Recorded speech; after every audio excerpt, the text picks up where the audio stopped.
হাম্পির ধ্বংসাবশেষের মধ্যে এমন এক মন্দির আছে যা নিরেট পাথর থেকেও সুর বের করতে পারে।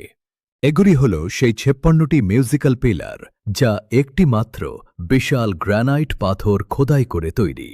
যখন আপনি এগুলোতে আলতো করে টোকা দেবেন, তখন পাথরের শব্দের বদলে নিখুঁত সুর শুনতে পাবেন। এই নিরেট পাথর থেকে সঙ্গীতের 7টি সুর সা, রে, গা, মা একেবারে স্পষ্টভাবে প্রতিধ্বনিত হয়। ব্রিটিশ আমলে কৌতূহলী অফিসাররা এতটাই অবাক হয়েছিলেন যে তারা এক অভাবনীয় কাজ করে বসেন। তারা 2টি পিলার মাঝখান থেকে কেটে ফেলেছিলেন। ভেবেছিলেন ভেতরে নিশ্চয়ই কোনো ধাতু বা ঘণ্টা লুকানো আছে, কিন্তু সেখানে কিছুই ছিল না, কেবল নিরেট ভারী পাথর। বিজ্ঞানের কাছে এর কোনো উত্তর ছিল না।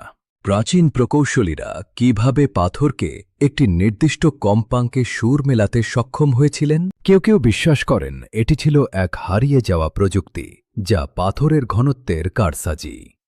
আজও আধুনিক ভূতত্ত্ববিদরা এই সঙ্গীতময় বিস্ময় পুনরায় তৈরি করতে হিমশিম খান। এই মন্দিরটি প্রমাণ করে যে আমাদের পূর্বপুরুষরা এমন কিছু রহস্য জানতেন যা আমরা অনেক আগেই ভুলে গিয়েছি। পাথর যদি গাইতে পারে, তবে অতীত আমাদের কাছ থেকে আর কি কি রহস্য লুকিয়ে রেখেছে